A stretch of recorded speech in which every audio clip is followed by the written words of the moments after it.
After work today, I came home to find an extra pair of men's leather shoes by the door, black, shiny, and in a very old-fashioned style. I stood at the entrance for 3 seconds, took out my phone, and snapped a photo. Then I opened the door. In the living room, my 2 sons were sitting on the sofa watching cartoons. Peppa Pig was jumping in muddy puddles, laughing. Ha ha ha. There was a strange man sitting on the sofa. He looked to be in his early 30s, wearing a dark jacket, his hair combed meticulously into place. But on closer look, the cuffs of his jacket were a little worn, and the collar was slightly misshapen, as if he had worn it for a long time but had carefully ironed it. He sat beside my son, looking so natural that it was as if he were in his own home. My wife, Cecilia, came out of the kitchen, wearing an apron, her hands still wet. She came up to me, bent down, and took my slippers out of the shoe cabinet. Then she set them neatly in place. Ben, you're back. You must be tired from work.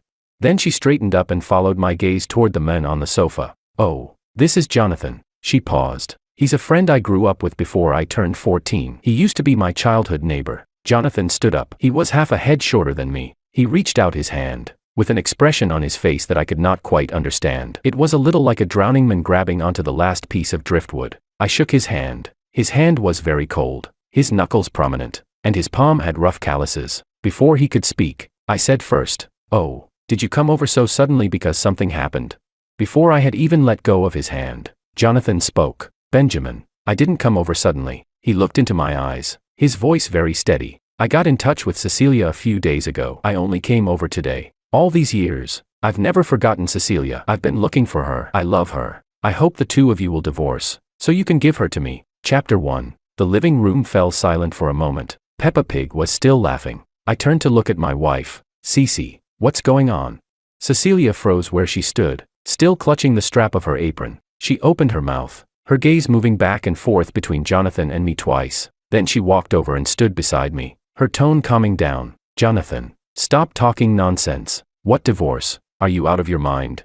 Then she turned to me. "Ben, I didn't know he came here to say this, and I didn't invite him over. He found this place on his own. When I opened the door, I only thought it was an old childhood friend coming to meet me. He hasn't even been inside for 20 minutes. Our security door has an entry log. Ben, you can check it." I looked into her eyes. She did not avoid my gaze. I nodded, but to be honest, in that moment, my heartbeat sped up by a few beats. It was not that I did not trust her. It was just that the words, "I hope the 2 of you will divorce," were like a needle. It did not hurt when it pierced in, but you knew it was there. Jonathan suddenly smiled. That smile made me feel uncomfortable, as if he had already prepared his lines. "Cecilia, don't talk like I'm some outsider. We grew up together when you were 14. Cecilia interrupted him. "Jonathan, wait a moment." She took out her phone, tapped a few times, and handed it to me. On the screen was the app record for our home's door lock. "Door opened, 1803. In other words, 20 minutes ago," she said softly to me. "Ben, look for yourself."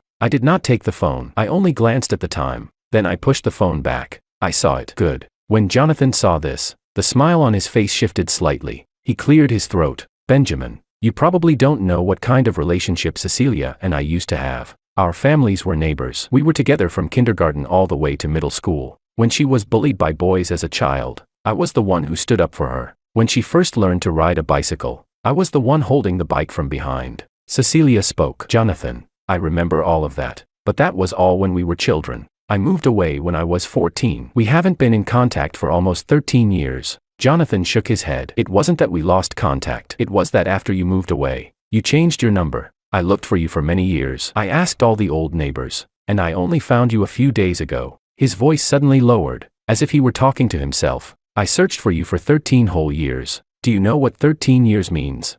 When I graduated from middle school at 16, my family fell apart." He paused, and his eyes suddenly turned red. "My dad found another woman. My mom remarried and went to another province. Neither side wanted me, so I lived with my grandmother. My grandmother wasn't in good health. I dropped out of high school before finishing and started working. I carried bricks on construction sites, washed dishes in restaurants, delivered packages, and worked as a food delivery rider. One winter, I had a high fever of 40 degrees Celsius. I lay alone in my rented room, with no one beside me to even pour me a glass of water. At that time, I thought, if only Cecilia were here, she would definitely take care of me. That thought alone kept me going for another year." Chapter 2. The living room fell silent. Cecilia's expression changed slightly. It was not moved or touched, it was something more complicated. carrying a trace of sympathy. But that sympathy felt the same as the feeling I get when I see a stray cat on the street. Not love. Jonathan continued. My grandmother passed away the year before last. In this world, I don't have a single family member left anymore. I thought it was finally time to find you. I went from one old neighbor to another asking about you. I asked dozens of people. In the end, I got your new number from your cousin. Cecilia frowned. How did you find me?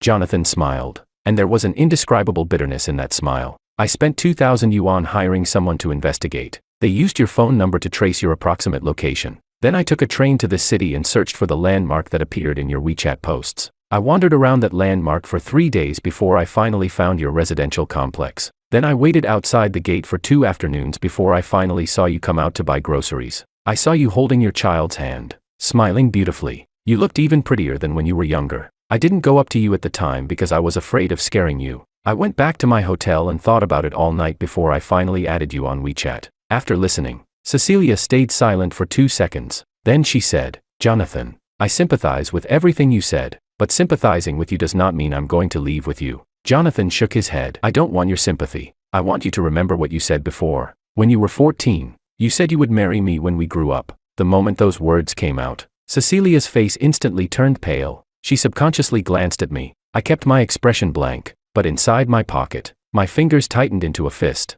I told myself, stay calm. Listen to what she says. Cecilia took a deep breath. Jonathan, those were words I said when I was 14. You're taking childhood make-believe seriously. Jonathan stepped forward. To me, it was real. For these past 13 years, I've never dated anyone. I've never liked anyone else. When I was working odd jobs, people tried introducing women to me, but I rejected all of them, because the only person in my heart was you. You were the reason I kept living. Then he looked at me again. Benjamin, I know you're doing pretty well for yourself now, but I knew her before you did, and my feelings for her run deeper than yours. I hope you can let us be together. Before I could speak, Cecilia spoke first. Jonathan, stop talking nonsense in front of my husband. I never had any romantic relationship with you. A childhood playmate is just a childhood playmate. The only reason I let you into this house today was because we used to be neighbors. But if you keep talking like this, I'll ask you to leave right now. Jonathan looked at her and slowly shook his head. Cecilia, you've changed a lot. You weren't like this before. Cecilia walked over and stood beside me, her tone very calm. Yes, I changed. I grew up, got married, and became the mother of 2 children. I became an adult. It seems like you still haven't grown up, Jonathan. Jonathan took out his phone from his pocket. He tapped through it a few times and turned the screen toward us. Cecilia, look, these are the messages you sent me 2 days ago. I glanced at the screen. It was a WeChat chat window. The contact name was Dear Cecilia, and the profile picture was indeed hers. But there were only a few messages, and every one of them was polite and distant. Hello, is this Jonathan? Long time no see. I'm living on the east side of the city now. It's not convenient for us to meet. We can talk another time if there's a chance. Take care. That was it. Jonathan swiped the screen, as if he wanted to scroll to something else, but there was nothing after that. After Cecilia looked at it, she laughed. That's it. What exactly is wrong with this? You told me you were my childhood neighbor, so I replied with a few polite messages. What's the problem with that? Jonathan's expression finally changed. He had clearly thought those messages would prove something, but they proved absolutely nothing. Chapter 3. That was when I finally spoke. Jonathan, can I take a look? He handed me the phone. I scrolled through the chat history. There really were only those few messages, and the gaps between Cecilia's replies were very long. It was obvious she did not want to continue the conversation. After the final, take care, she never replied again. I handed the phone back to him. So, you want me to divorce my wife over these few messages? Jonathan's smile disappeared. Benjamin, you don't understand. Cecilia was different from everyone else when we were kids. She was especially sensible and gentle. Back then, I had already decided I was going to marry her when we grew up. I searched for almost 13 years before finally finding her. I can't give up now. Cecilia sighed. Jonathan, listen to me. We were both children back then. Everything you're talking about only existed in your own imagination. I never promised you anything. And now I'm married. I have a husband, children, and a very happy life. You come here saying these things. Do you really think that's appropriate?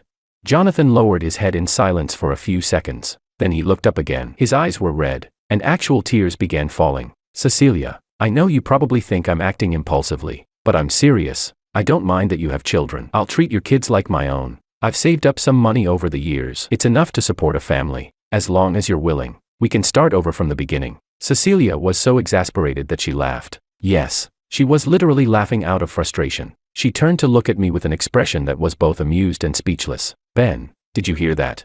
He wants me to take our 2 sons and start over with him. I laughed too. Jonathan, you mentioned you've saved up some money. Mind if I ask how much? Jonathan hesitated for a moment. A little over 500,000 yuan. I nodded. That's pretty good. Living frugally and saving that much is enough to support a small family. But raising 2 sons, that's probably not enough. And my sons aren't going anywhere with someone else. They already have a father. Jonathan clenched his teeth. Benjamin, don't use money to look down on people. Love can't be measured with money. I spread my hands. I'm not the one using money to pressure anyone. You were the one who brought up your savings first, beside me. Cecilia could not hold it in anymore and burst out laughing. Jonathan's face darkened. He took a deep breath, as though he had finally made some kind of decision. Cecilia, do you remember the day you moved away? Cecilia thought for a moment. I remember. Why? That day. You said something to me. I'm sure you forgot. You said, Jonathan, I'm leaving. You have to come find me in the future. Okay, when I grow up, I'll marry you. Cecilia froze for a second. I said that. You did, and that's why I came. Chapter 4. The living room fell quiet for a while. Cecilia lowered her head and thought for more than 10 seconds before finally looking up again. Jonathan, even if I really did say that, it was still just the innocent words of a little girl. Haven't you ever moved before? When people move away, neighbors always say things like, come visit sometime, or let's stay in touch. But how many people actually mean it? Jonathan shook his head. I don't think it was just politeness. You cried that day. You said you didn't want to leave. Cecilia nodded. Yes, I didn't want to leave. I didn't want to leave that courtyard, that jujube tree, or Grandma Zhang next door, and I didn't want to leave you either. Jonathan's eyes lit up instantly, but Cecilia continued. The problem is, those feelings of not wanting to part weren't all the same. It's like how I miss the toys I had as a child, or the old road I used to walk, or that worn-out school bag. It's not because I loved them, it's because they were part of a period of my life. Jonathan, you were my childhood playmate. You were part of those memories, but you were never my lover. Not once. Jonathan looked as if something had struck him hard. He took a step back and sat down on the sofa again. He stayed silent for a long time. My 2 sons were still watching cartoons. Peppa Pig's family had gone on vacation. I glanced at my wife. Her expression looked calm, but I knew she was already getting impatient. After 5 years of marriage, I could read her micro-expressions perfectly. The way she pressed her lips together, the angle of her raised eyebrows, both were saying the exact same thing. Why is this guy still here? At that moment, Jonathan spoke again. Cecilia, do you think I'm ridiculous? Cecilia did not answer. Her expression remained gentle, but silent. Before I came here, I thought about the possibility that you might already be married, but I didn't expect you to become so. He did not finish the sentence. Cecilia finished it for him. So clear-headed.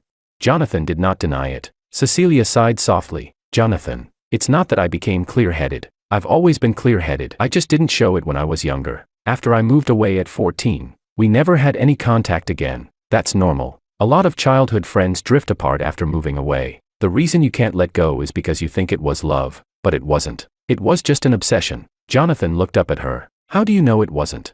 Before Cecilia could answer, I spoke first. Jonathan, let me ask you something. He looked at me. You said you spent almost 13 years searching for Cecilia. How exactly did you search?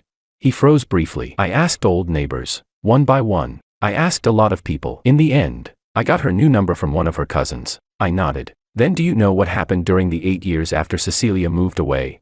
Jonathan shook his head. She continued through middle school and high school and eventually got into university. She earned scholarships for 2 consecutive years during college. After graduation, she found a job and met me there. We dated for 2 years. We even broke up once in the middle of it before getting back together. Before getting married, we had 3 serious conversations about money, parenting, and personal boundaries. You know absolutely none of that. All you know is the 14-year-old Cecilia, the courtyard, the jujube tree, the little girl who cried whenever she fell down. But you have no idea what she became after her 20s. You don't know what foods she likes or dislikes. You don't know what she's allergic to. You don't know what kind of dreams wake her up in the middle of the night. You don't know how she survived the period when she struggled with postpartum depression. You don't know how many promotions she gave up in order to take care of our 2 children. There are too many things you don't know. The person you love isn't Cecilia. It's a shadow that only exists in your memories. After I finished speaking, Jonathan fell silent. Cecilia said nothing, but quietly reached over and held my hand. Her palm was slightly damp. I knew it was sweat from nervousness. Truthfully, I was nervous too. My palm was sweaty as well. I just made sure she couldn't feel it. Chapter 5. Jonathan stayed silent for about 30 seconds. Then he smiled again. This smile was different from the ones before. The earlier smiles had been deliberate, rehearsed, purposeful. This one looked more like a bitter smile. You're right, Benjamin. I don't know those things, but I can learn them. I can face those things together with her. I can help raise the children together with her. I don't think any of that is a problem. Cecilia let go of my hand. She stepped forward and stood directly in front of Jonathan. Jonathan, do you think that as long as you're willing, don't mind, or can do it, I'm supposed to be overwhelmed with gratitude?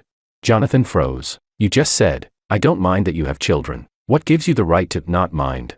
They're my children. What exactly do I need your approval for?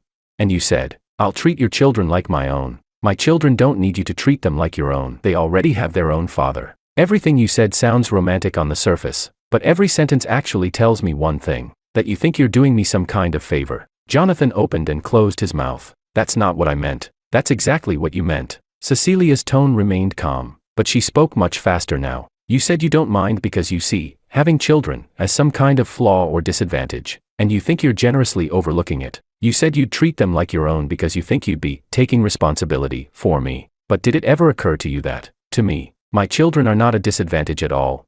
They are my whole world. I do not need anyone to not mind them. Jonathan's expression finally changed completely. This time, he said nothing. Cecilia continued, Jonathan, you came to my house today and said all these things. Did you ever think about what position that puts me in front of my husband?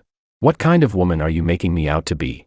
A woman who would abandon her husband and children at any moment for a childhood playmate? Jonathan immediately shook his head. No, that's not what I meant. Then what did you mean?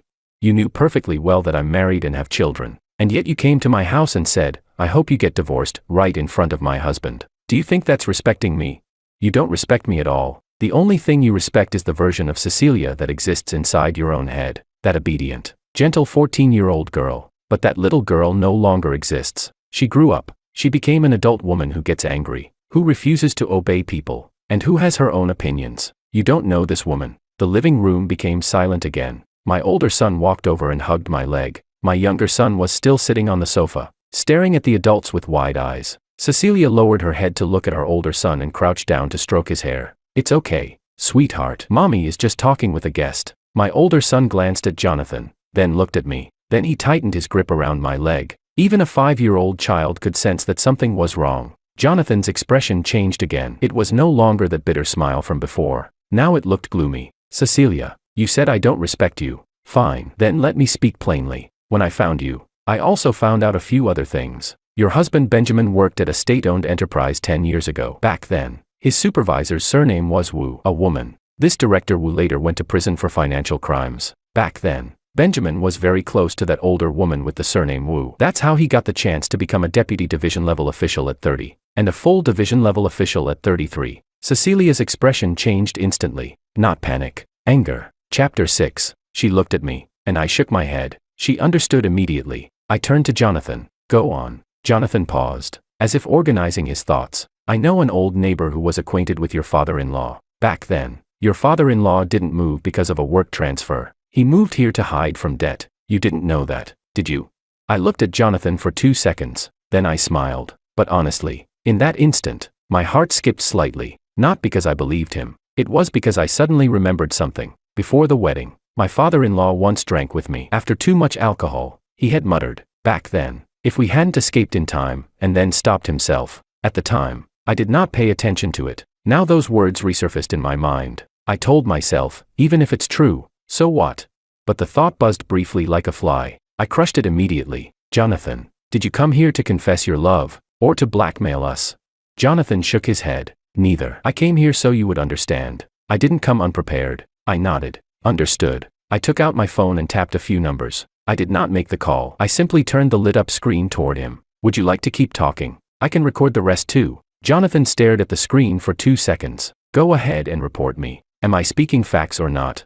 I put my phone away. Whether what you said is true or not doesn't matter. What matters is that the moment you chose to say these things, you stopped being the Jonathan Cecilia knew as a child. You became someone else. Jonathan's expression darkened further. He had not expected me to respond like that. At that moment, Cecilia spoke, her voice cold. My husband has far stronger boundaries than you do. Yes, that female supervisor once had feelings for him, but he kept himself disciplined and absolutely clear-headed. When she was arrested, We weren't even married yet, and my husband hadn't been promoted either. As for the details, I have no reason to explain them to you. And my father moved because of a work transfer. Debt? Debt to whom?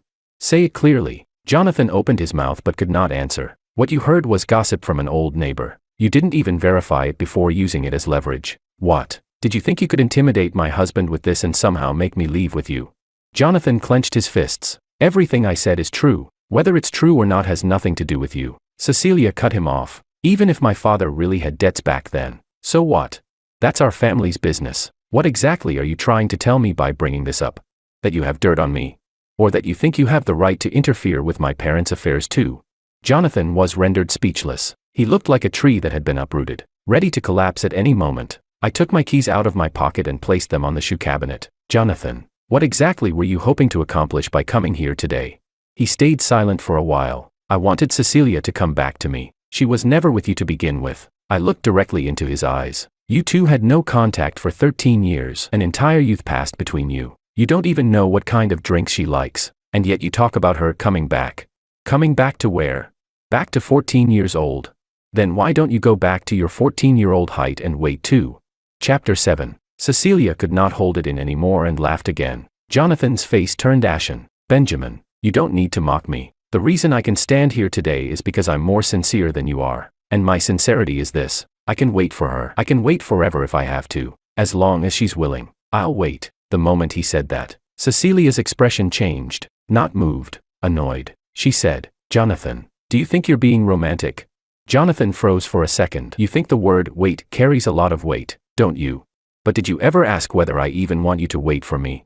Whether you wait or not is your business. If you choose not to wait and walk away, I lose absolutely nothing. If you choose to stand still and keep waiting, I'll still continue living my life exactly the same. You could wait 10 years or 20 years, and it would not affect me in the slightest. The only effect is that you wasted 10 or 20 years of your own life. You think you're making sacrifices for me, but you're actually making sacrifices for yourself, because what you're satisfying is your own desire to wait, not my wishes. I never once asked you to wait for me. Not once. Jonathan's lips trembled. His hands were trembling too. It looked as though his entire sense of self had been dismantled. I looked at him and suddenly felt a trace of pity, but only for 1 second, because this man had just tried to tear my family apart. My older son was still hugging my leg. I bent down and picked him up. He rested against my shoulder and whispered softly, Daddy, who is that person? Just an uncle. Why is he in our house? He's leaving soon. I patted my son gently on the back. Then I looked up at Jonathan. Did you hear that? My son is asking why you're in his house. Jonathan stared at the child lying against his father's shoulder, and for the first time, cracks finally appeared in his expression. Perhaps he had finally realized something. Cecilia was no longer that little girl from years ago. She was a mother now, and the children of that mother would never welcome a stranger who wanted to take their father's place. Jonathan finally walked toward the door. He bent down, picked up his leather shoes, and put them on. His hands were still shaking. Cecilia stood nearby without saying a word. Neither of us saw him out. My older son rested on my shoulder, while my younger son climbed off the sofa and ran to cling to Cecilia's leg. After Jonathan finished putting on his shoes, he turned around. Cecilia, every word I said today was sincere. Cecilia looked at him calmly, her tone neither warm nor cold. I know you were sincere. You sincerely believed that you loved me, but just because something is sincere doesn't mean it's right. Jonathan opened his mouth, as if he wanted to say something else. At that moment, the doorbell rang. He froze. So did I.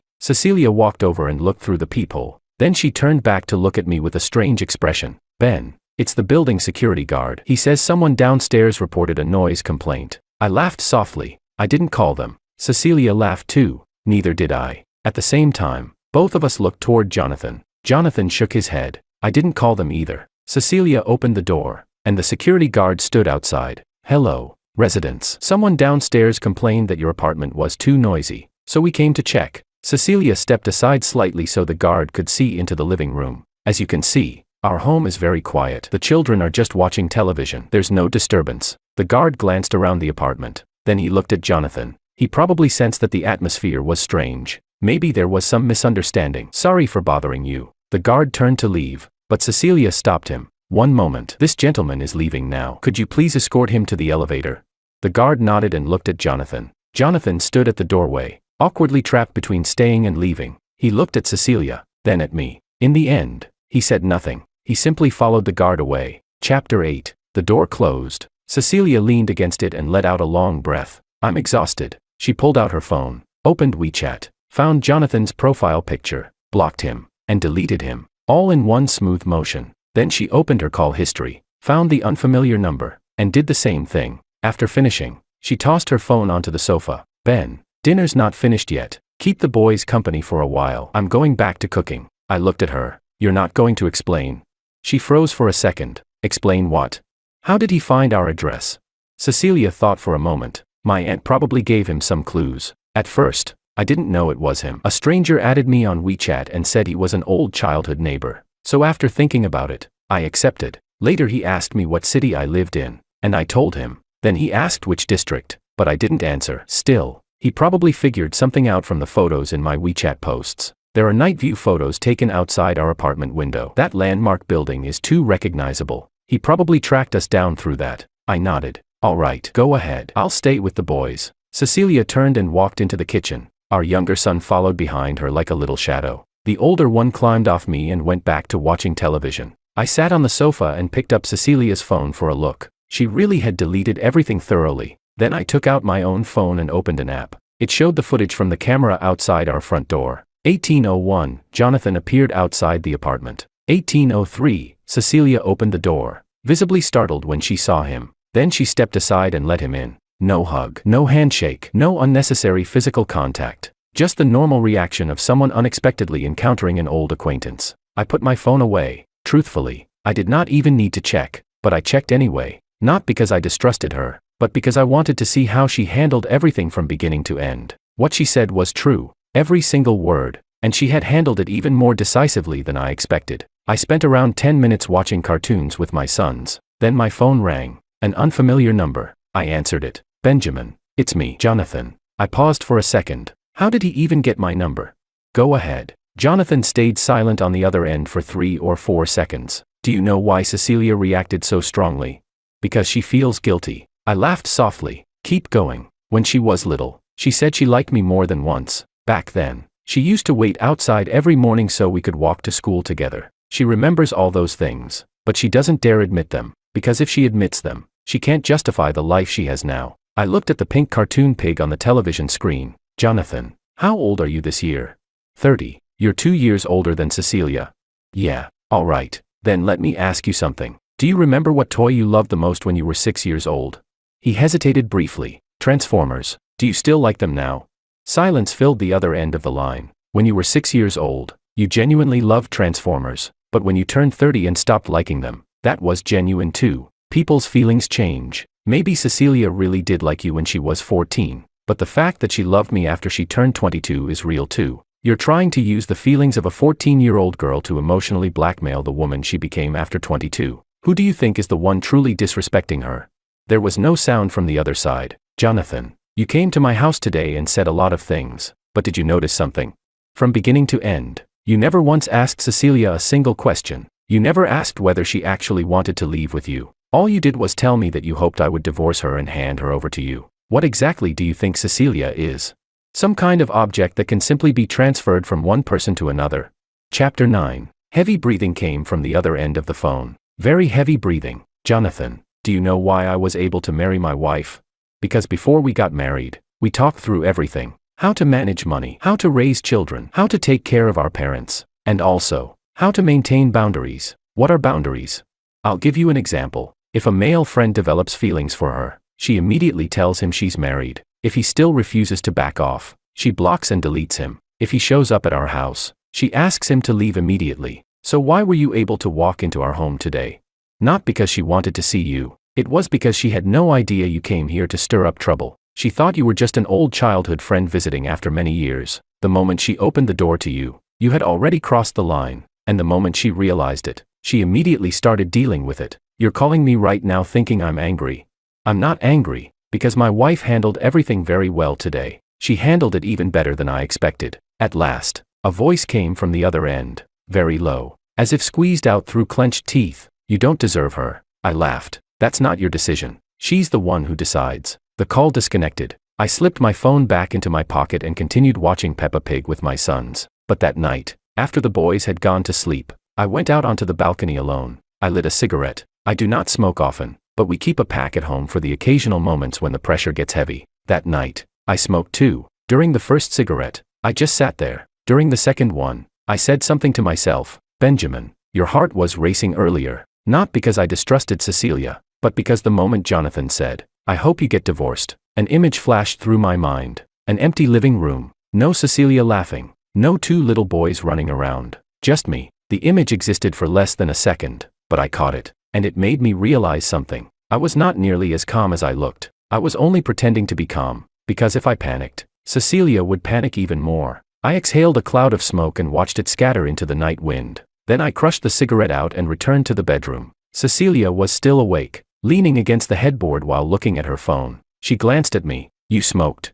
Yeah. Feeling upset?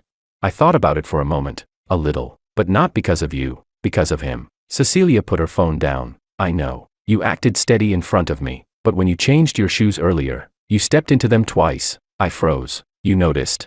Every time you're nervous, you step into your shoes twice. We've been married for 5 years. Did you really think I wouldn't know? I sat down beside the bed and laughed softly. Then why didn't you say anything?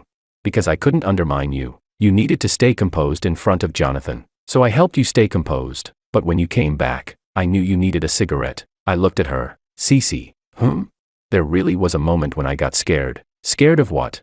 Scared that you might hesitate. Cecilia reached out and held my hand. I didn't hesitate. Not even for a second. I know. But I was still afraid. Because you care about me. That's why you were afraid. Cecilia leaned over and rested her head on my shoulder. Ben, you don't have to pretend in front of me anymore. You can panic. You can get angry. You can be jealous. But you have to trust me. I nodded. Okay. Chapter 10. That night, I fell asleep later than usual. Not because of what Jonathan said, but because I realized something. The reason I was able to appear so calm and capable was because Cecilia had quietly protected the foundation beneath me. She handled everything so decisively that I never needed to lose my temper. She drew boundaries so quickly that I never needed to feel jealous. The moment she said, Ben, check the door entry record, I knew I did not need to question anything. It was not because I was exceptional. It was because she was. I turned over and looked at her sleeping face, then quietly whispered, thank you. She did not wake up, but the corner of her lips moved slightly, almost as if she smiled in her sleep. The next day was Saturday. I went out to buy groceries and dropped the boys off at their weekend classes on the way. My older son took drawing lessons, while the younger one studied music. On the way back, I received a phone call. It was my father-in-law. Ben, I heard someone came to your house yesterday. I frowned slightly. Dad, who told you that? Cecilia's aunt told me. She said some childhood neighbor of hers showed up and said a bunch of nonsense. Cecilia told me not to interfere, but I still needed to ask. Is everything all right? I thought for a moment. It's fine, Dad. Don't worry. Cecilia handled it very well. That's good. My father-in-law paused. Ben, there's something I need to tell you. Hear me out first, and don't tell Cecilia. What is it? Back then, we really didn't move because of a job transfer. We owed some money. It wasn't anything huge, and we paid it back later. But Cecilia doesn't know. She always thought I transferred here after a promotion. Her aunt can't keep her mouth shut. That guy probably heard it from her. All right, Dad, I understand. I won't tell Cecilia, but you have to promise me something. What is it? If anyone asks your sister about our family again, can you tell her not to share our private information anymore? My father-in-law sighed. All right, I'll talk to her. After hanging up, I stood outside the market entrance for about a minute. Then I walked in and bought pork ribs, fish, and vegetables. When I got home, Cecilia was wiping the floor. She wore casual home clothes, her hair tied up, and knee pads strapped over her knees. I changed my shoes and carried the groceries into the kitchen. Your back isn't great. Don't scrub the floor. Wait until I come home next time. Without even lifting her head, she asked, did you buy ribs? Yeah. For soup? Sure. Add extra corn. Got it. I tied on an apron and started washing vegetables. After Cecilia finished wiping the floor, she washed her hands and came over to help peel garlic. The kitchen was quiet, filled only with the sound of running water and chopping vegetables. After a while, Cecilia suddenly said, Ben, my aunt called me today. What did she say? She said she didn't know Jonathan came over to say all those things. She thought he just wanted to reconnect. I told her not to give my contact information to anyone else in the future. She said she knew she was wrong. I nodded while cutting the ribs. That's enough then. Do you believe her? You're worth believing. Cecilia stopped what she was doing. Ben, if someone really likes me, what's the right way to handle it while maintaining boundaries? I thought about it for a moment. You already handled it well. I don't think it was enough. Cecilia looked at me seriously. After what happened yesterday, I feel like I should have noticed the warning signs earlier. When he added me on WeChat and asked which district I lived in, I should have been more alert, and I shouldn't have posted those night view photos. I was too careless. I put down the knife and turned around. Cece. You already did very well. You can't expect yourself to predict the future. You had no way of knowing that the person adding you on WeChat would come confessing his feelings. You had no way of knowing that posting a photo would expose our location. You can't handle every situation perfectly, but what matters is this. The moment he crossed the line, you immediately drew a boundary, and you did that. Cecilia looked at me, her eyes turning slightly red. Was I really good enough? You really were. She wiped her eyes and laughed. All right, enough emotional talk. Go back to cutting vegetables. We still haven't finished making dinner. I laughed too and turned back to continue cooking. Chapter 11. 3 days passed. I thought the matter was over, but Jonathan did not disappear. That afternoon, Cecilia went to pick up the children from kindergarten. When she came back, her expression looked off. Ben, what happened? Jonathan showed up again. I put down the remote control in my hand. Where? At the kindergarten entrance. He stood across the street watching me. I ignored him, picked up the kids, and left, but he followed me for about 200 meters. I stopped and turned around to look at him, and then he stopped too. I told him, Jonathan, if you keep following me, I'm calling the police. He said, I just wanted to see you. I told him, you've seen me now, you can leave. Then I walked away quickly with the children. He didn't follow after that. After saying this, Cecilia put her bag down on the sofa and sat down. Ben, what should we do? I thought for a moment. Did you take a picture of him? I did. She took out her phone and showed me. Across the road, Jonathan stood beneath a tree. He was still wearing that dark jacket, his hair still meticulously combed, but he had grown noticeably thinner, with dark circles under his eyes, like someone who had not slept for days. I stared at the photo in silence for several seconds. If he shows up again, call the police immediately. Don't talk to him. Don't even look at him. Just call 110. Cecilia nodded. That's what I was thinking too, but I was wondering whether I should change the kindergarten pickup route. No need. I shook my head. If you change it, he'll just find the new one. With people like this, the only solutions are either making him completely give up or letting the police speak to him. Cecilia sighed. You're right. The next day, Jonathan appeared again. This time, he was standing outside the entrance of our residential complex. When Cecilia came home from work, he stood beside the security booth, holding a bouquet of flowers, red roses. The moment Cecilia saw him, she did not stop walking. She headed straight toward the entrance. Jonathan hurried forward 2 steps. Cecilia. The security guard blocked him immediately. Sir, you're not a resident here. You can't enter. Jonathan stood outside the gate, holding the bouquet in his hands. Cecilia, I just want to say one thing.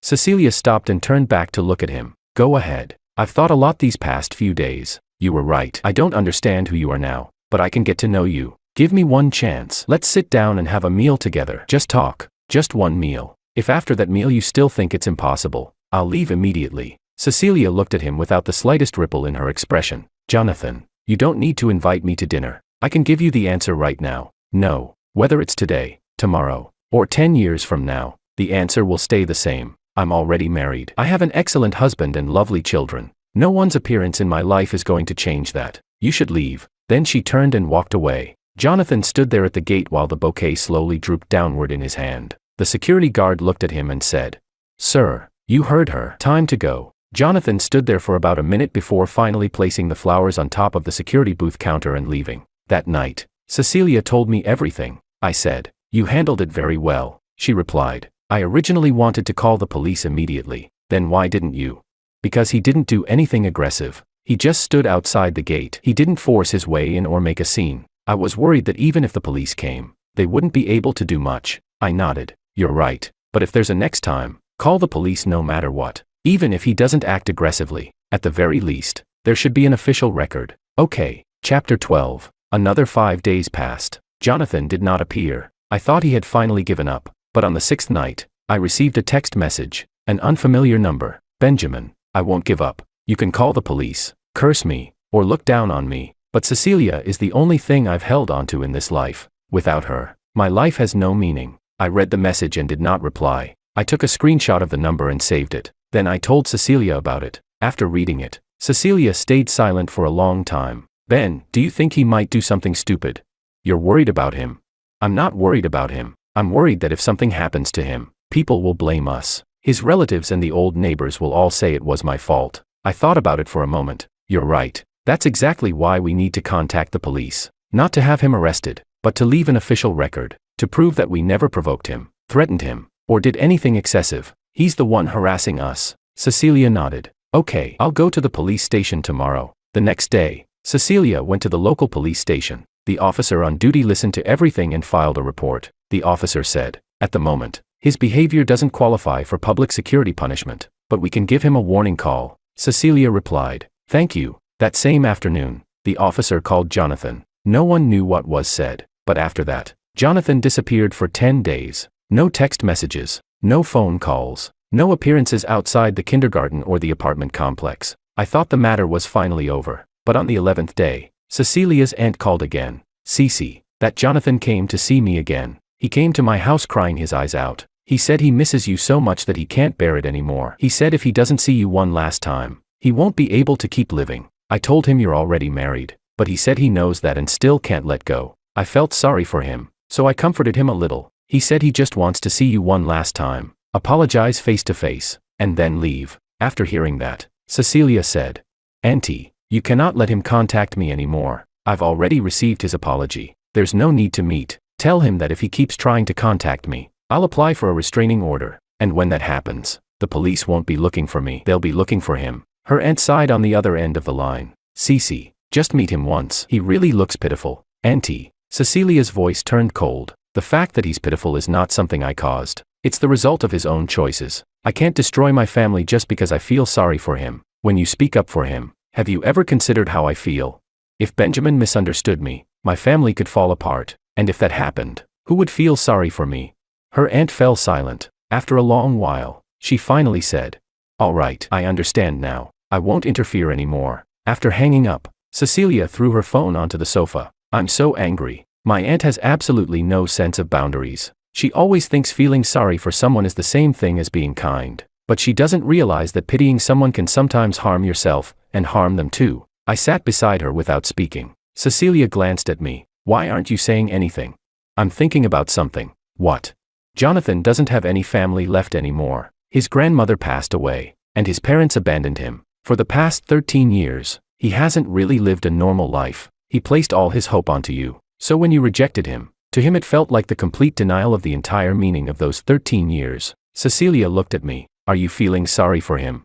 I'm not feeling sorry for him. I'm analyzing him. Feeling sorry for him would make us soften, and if we soften, we'll give him hope, and giving him hope will only make him sink deeper. In the end, it would hurt him, and hurt us too, so we cannot pity him. Chapter 13. Cecilia nodded. You think more clearly than I do. No, you act more clearly than I do. I only think about things. You're the one standing on the front line dealing with them. Another week passed. Jonathan did not appear again. I thought he had finally left for good, but one day, while scrolling through her phone, Cecilia suddenly froze. Ben, look at this. She handed me her phone. It was one of Jonathan's social media posts. Wait, hadn't she already blocked and deleted him? My cousin sent it to me. I took the phone and looked. Jonathan had posted a picture from an airport. The caption read, leaving the city where I waited for 13 years. Some people are destined to exist only in memories. Take care. Someone commented below. What happened? Jonathan replied, a relationship that never even began has finally ended. After reading it, Cecilia's expression became complicated. Is he performing some tragic deep love act now? I handed the phone back to her. What do you think? I think he's performing for himself. Why?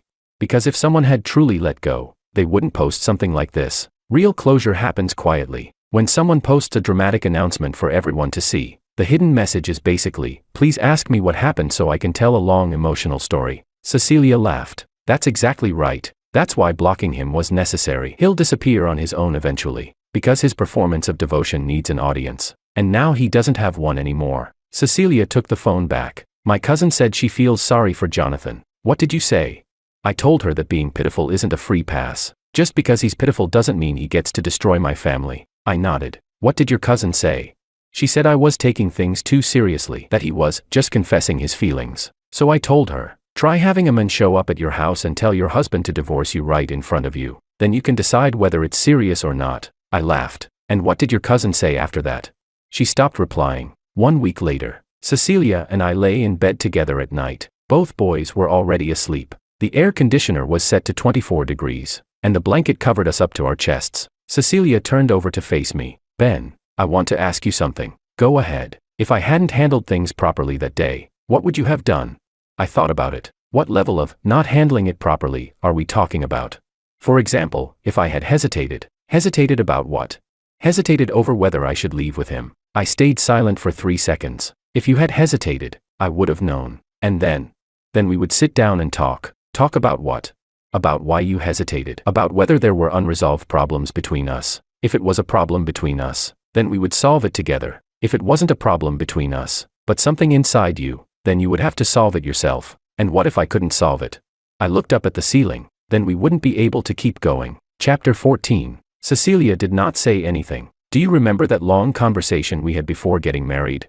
I remember. You said something back then. You said, Cecilia finished the sentence for me. I can accept that you might not love me anymore, but I can't accept you saying you love me while acting ambiguously with someone else. Right. And I also said that the password to our home should only be known by the two of us. Cecilia nodded. And that if anyone was coming to the house, we should notify each other in advance, even if it's our parents. Right. We made a whole list of rules back then. It wasn't because I was afraid you'd cheat on me. It was because I knew cracks in a marriage always begin with tiny things. Thinking there's nothing wrong with having dinner alone with someone of the opposite sex. Thinking there's nothing wrong with chatting with an ex. Thinking there's nothing wrong with getting drunk and being escorted home. Thinking there's nothing wrong with hugging someone while crying. Thinking there's nothing wrong with holding hands for a second. Thinking there's nothing wrong with kissing someone on the cheek. And by the time someone thinks sleeping together is nothing serious, it's already too late. Cecilia buried her face into the pillow. When you said those things back then, I thought you were too rational, but later I realized you were right.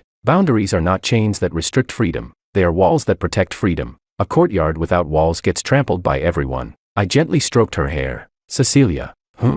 Thank you. For what?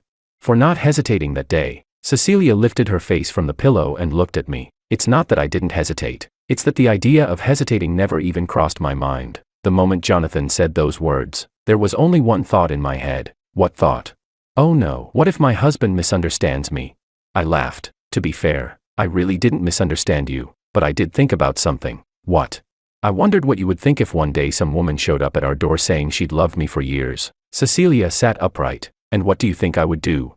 I looked at her. You'd open the door, let her in, listen to everything she had to say, and then calmly tell her, Benjamin is my husband, please leave. Cecilia shook her head. You're wrong. I wouldn't even let her inside. I'd listen to her at the doorway and then say, all right, got it, goodbye. And then I'd shut the door. There wouldn't even be a door entry record. I froze for a second. You're better than me. Cecilia lay back down again. Obviously, because I'm your wife. I turned off the light. The room fell into darkness. The quiet hum of the air conditioner filled the space. About 15 minutes passed, and I thought Cecilia had fallen asleep. Then she suddenly spoke again. Ben.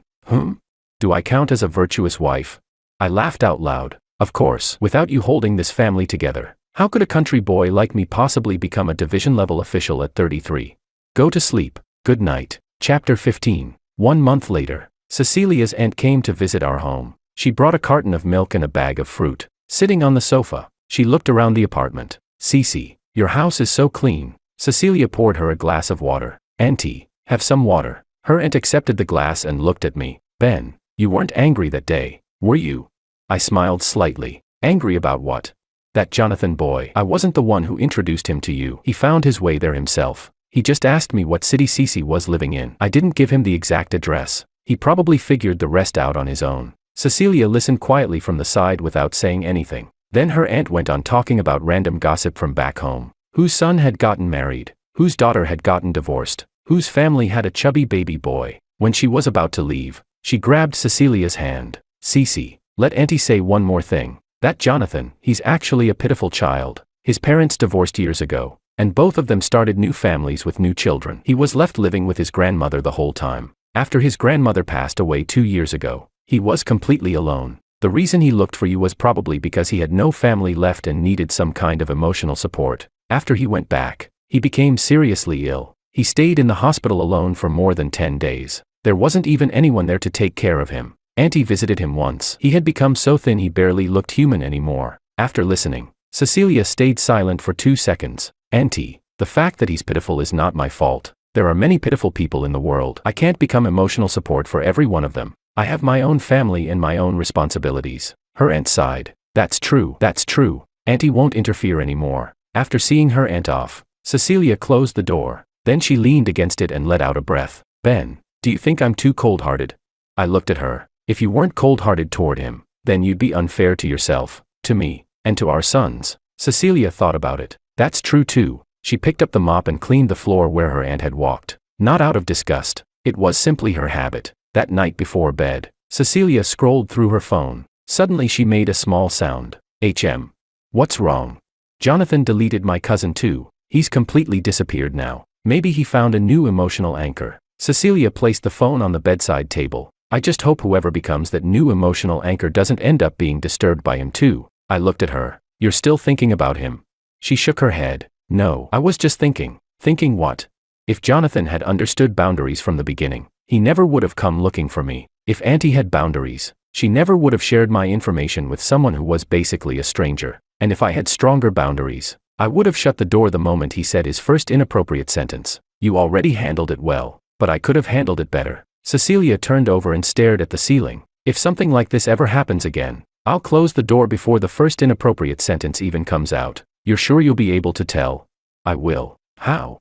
A man's eyes can't lie. When Jonathan stood at the door, I should have realized it. The way he looked at me wasn't the way someone looks at an old neighbor. It was the look of someone staring at a treasure he thought he had recovered after losing it. At the time, I felt something was off, but I told myself maybe he was just an overly enthusiastic person. I shouldn't have thought that. I should have trusted my instincts. I looked at the side of her face. All right, next time, trust your instincts, but hopefully there won't be a next time. Cecilia laughed. Then you have to promise me something. Promise what? That you'll never let any woman who's interested in you into our home. I promise. Not just the house. No adding them on WeChat either. No eating alone together. No talking privately about work unless other co-workers are present. And you have to tell me immediately. I will. And I'll tell you immediately too. Chapter 16. We repeated those words again like a ritual chant. 3 days before our wedding, we had said almost the exact same things. Back then, we sat on the bed in our tiny rented apartment with a blank sheet of paper spread out in front of us. On that sheet, we had written many boundary agreements. Then we signed our names and pressed our fingerprints onto it. That paper is still locked inside a drawer even now. Not because we are afraid the other person will break the agreement, but because it was the first brick of our marriage. The next day, Cecilia took that paper out from the drawer. The once white paper had already yellowed slightly with age. The handwriting on it was mine, written in blue ballpoint pen. Rule 1. The password to the home belongs only to the two of us until the children grow up. No one else may know it. Rule 2. Any friend of the opposite sex visiting the house must be disclosed in advance, and the other person must agree before they are allowed in. Rule 3. Any private meal alone with a person of the opposite sex must be reported beforehand, and private rooms or secluded spaces are not allowed. Rule 4. Exes, first loves, flirtatious connections, and similar people must not be kept in contact. If contact occurs, the married status must be clearly stated. Rule 5. Chat histories with the opposite sex should not be deliberately deleted, because deleting them is what creates suspicion. Rule 6. If any of the above agreements are violated, the other person has the right to reevaluate the marriage. Our two signatures were written side by side beneath the rules. Under Cecilia's signature, she had drawn a tiny little heart. Back then, she was 23 years old and still carried traces of girlish innocence. Now when she signs her name, she no longer draws hearts. Instead, she can block and delete a boundary-crossing person within a single second. Much more useful than a heart. I folded the paper carefully and placed it back into the drawer. Keep it. We can show it to our sons in the future. Cecilia nodded and closed the drawer. Ben, do you think Jonathan will come back again? I thought for a moment. No. Why? Because he's already realized something. What? The Cecilia in his memories and the real Cecilia are not the same person. The Cecilia he loved only existed in his memories. When he came looking for you, he was trying to turn memory into reality, but reality slapped him in the face. Now he understands that the real Cecilia is not the person he imagined. Cecilia stayed silent for a while. When you put it that way, I almost feel sorry for him again. You can feel sorry for him, but don't let him know that. Why? Because your sympathy could become hope to him. Even the smallest kindness would be magnified into a sign of love in his mind. With people like that, if you cannot give them everything, then don't give them even a little. Cecilia looked at me. That sounds cruel, but it's true. So now you know what to do. I know. What? Don't pity him. Don't contact him. Don't think about him. Completely delete him from my memory. As quickly as you deleted his chat history. Even faster than that. Chapter 17. 2 months later. Ben. Do you know what today's date is? October 17th. No, I mean, do you know what else today is? I thought for a moment. What? Today is exactly 2 months since the day Jonathan added me on WeChat. My hand paused halfway while pouring tea. You still remember that? Of course I remember. Why? Because that day was the test of my marital boundaries, and I got a perfect score. I laughed. Cecilia walked over and leaned against my shoulder. Ben, do you know what the most important part of boundaries is? It's not how you deal with problems after they happen. It's preventing the problems from happening in the first place. I nodded. You've already done that. Not completely. Cecilia spoke seriously. The fact that Jonathan could add me on WeChat means my privacy settings weren't strict enough. The fact that he could find our address means the photos I posted revealed too much information. The fact that he got inside our home means I didn't reject him immediately. All of those things could have been handled better. You already did very well. Not well enough. Cecilia pulled out her phone and tapped a few times. Look. She handed the phone to me. It was the WeChat privacy settings page. Under Ways to add me, every option had been turned off. Phone number search disabled. WeChat ID search disabled. Group chat adding disabled. QR code scanning disabled. From now on, nobody can find my WeChat through any method. Except you. I looked at her. Then how are you supposed to add new friends in the future? I don't need new friends. I already have enough friends. More than enough. One extra person would just feel like wasted energy. I looked into her eyes for 3 seconds. Then I turned around and wrapped my arms around her tightly. Cece. Have I ever told you that marrying you was the best deal of my life? You have. And was I right? Yes. She laughed softly and leaned back against the chair. I also think marrying you was worth it. Why? Because you trust me. When Jonathan said all those things, you didn't lose your temper. You didn't interrogate me. You just looked into my eyes and asked one question. Cece, what's going on? That single sentence alone told me you trusted me. If you had immediately exploded in anger or started questioning me, I might have felt that after 5 years of marriage, we didn't even have the most basic trust. And then I might really have considered Jonathan's proposal. Not because I liked him, but because I would have felt that you didn't love me enough. I froze for a moment. Seriously? Seriously. Trust is the highest form of love. You love me, so you trust me, and because I trust you too, I never once considered leaving with him. Not even for a second. The wind drifted in from the balcony, stirring Cecilia's hair. I reached out and tucked the strands behind her ear. Cece. For the rest of our lives, we have to stay like this. We have to keep trusting each other and protecting our boundaries together. We won't give anyone the opportunity to destroy our family. Cecilia looked at me, her eyes shining. Okay.